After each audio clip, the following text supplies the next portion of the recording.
presented, but let me frame it a little bit. As part of our agreement with the city to rebuild the roadway network around the site, the requirement is that the road be a certain width, which is 32 feet minimum for fire access. In this southeastern corner, we're not able to achieve that full 32-foot width without removing 4 trees. It's been part of the plan since the very beginning, but we never focused on it before because the initial concept was that we would simply pull these trees, take these trees and relocate them, these actual trees, somewhere else on the esplanade. But given a couple of factors like the species of tree, which may not be the best for waterfront, the season that we're in, and the possibility that we brought to the table, which is to remove the trees but to replace it with a much larger number of trees that would be able to finally kind of create something on the East Esplanade that's as attractive as something on the West Esplanade.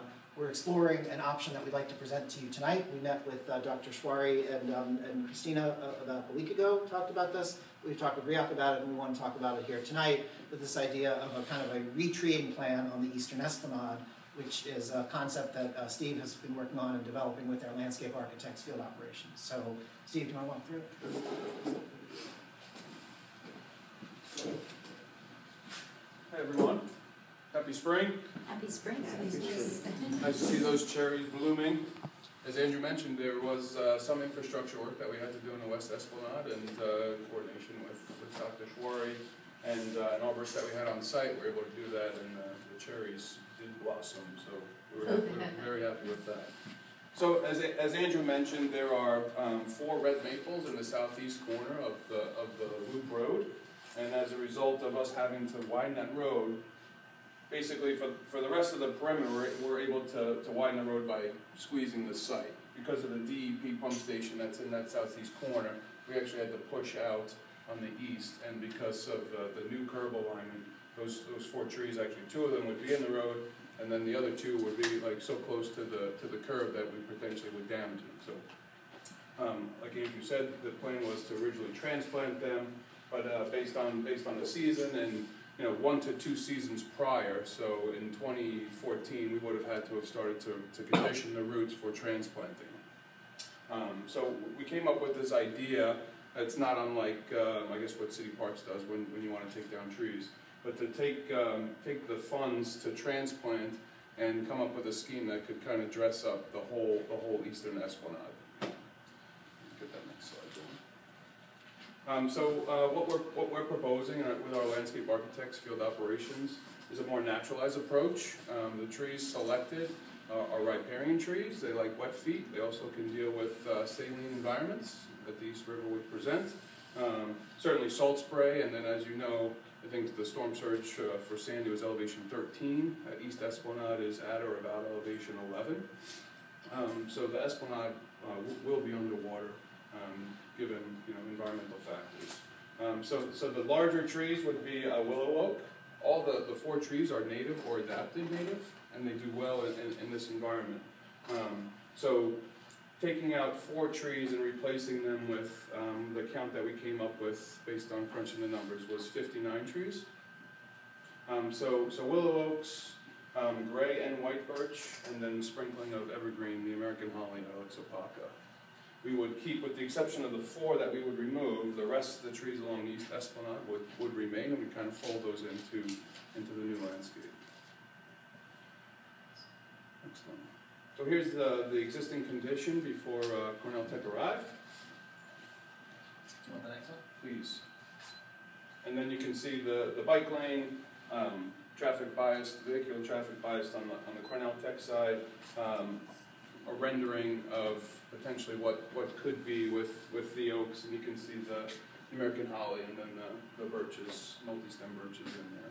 So that would be the baseline of what we would do. The ground plane, we would also reseed with either turf grass or a blend of meadow grasses that would also be able to take the riparian environment and susceptible to flooding would be fine. The full realized vision for this riparian landscape would be to introduce more evergreens, some berry setters like serviceberry, lowbush blueberry, roses. That's a native rose and pretty tough. Just to kind of bring back an ecology. It's talks about resiliency and sustainability. It's actually quite nice too. So. And then when you establish a meadow, I think the current thought is to basically establish it with grasses, and then based on a maintenance regime that is actually quite rigorous for meadows, if you try and establish it from the get-go all at once, introduce all of the plant typology of a meadow, you establish with grasses, and then you could create little stands of the forbs or the perennials, and then monitor that, because the next year after everything comes up and then everything's back to the ground, when it comes up, even I think most professionals would be hard-pressed to tell the difference between a weed, which is really just a plant that is in a place where you don't want it to be, or the actual plant that you are looking to establish in the meadow. So that's basically it. Any questions? Very impressive. So I think what's very appealing about this is that it's a very different kind of a landscape than you see in many places on Roosevelt Island, which tends to be a very formalized landscape, which is very beautiful. But on the western side, you actually have a lot of room for that. You have the double alley of trees, and the very formal sort of approach. On the eastern side, the area that we're showing is the widest part.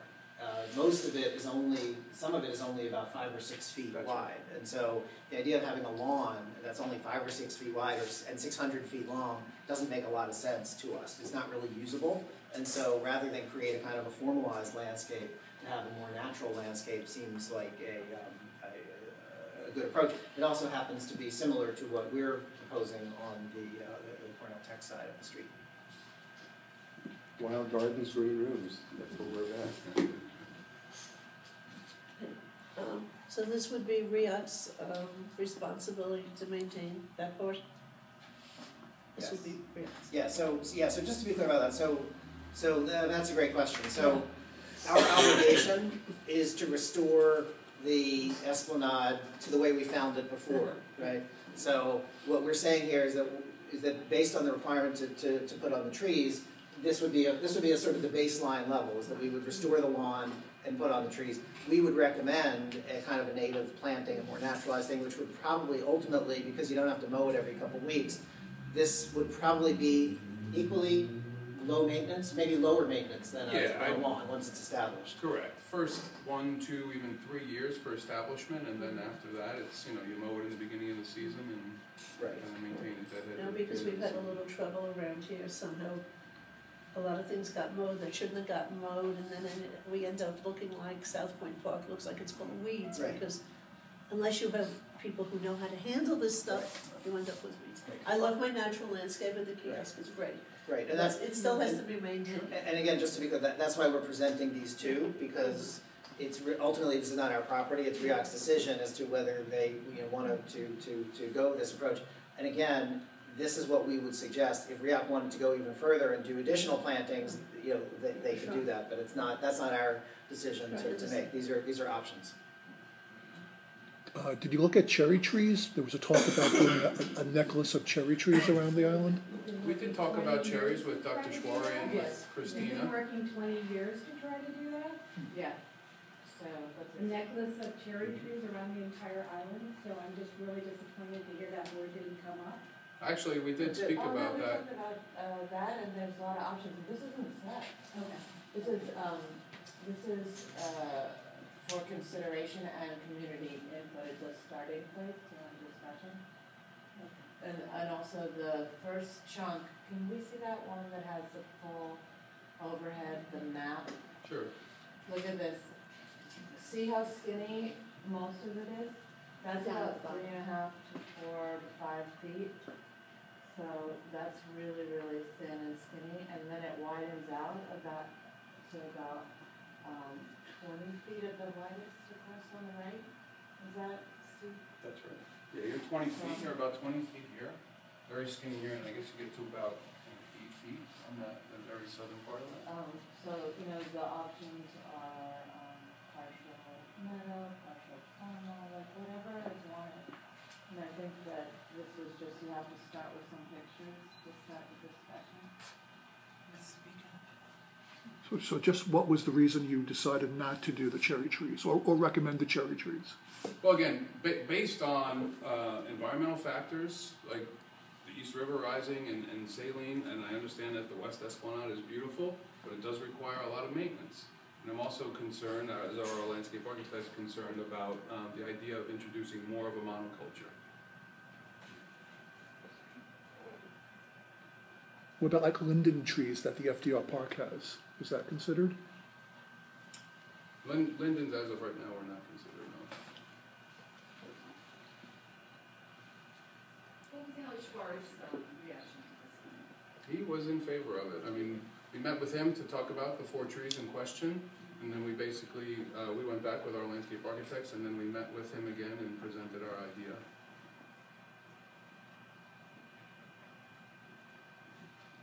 All I can say is that our cherry trees have not been taken care of, and they've all survived 40 years. Trust me. And we have beautiful cherry trees around here, so we know the horticultural experts have not existed around here, and our cherry trees seem to have thrived. So I really don't, worry that. But they are very large. By now they're 40 years old. They're pretty darn big trees, and especially that very narrow part of the Esplanade could be a problem. But maybe some up at the north end, where there's more room. As you come out from under the bridge, that's one. And just to be clear, about a 40-year-old Kwanzaa cherry, that should be double the size than it is. Well, it's New York, what did I tell you? They don't breathe well here. Could you explain what the problem is with the monoculture? Sure, I mean, it's common with any type of a crop or anything like that. When you have a monoculture that exists, if one tree gets a pest or one tree gets a disease, the rest of that crop is prone to that same disease. Again, and just to be clear, so this is a proposal, this is an idea that we're bringing to the table. Ultimately, a 3-ox decision as to how they want the Esplanade to be reconstructed.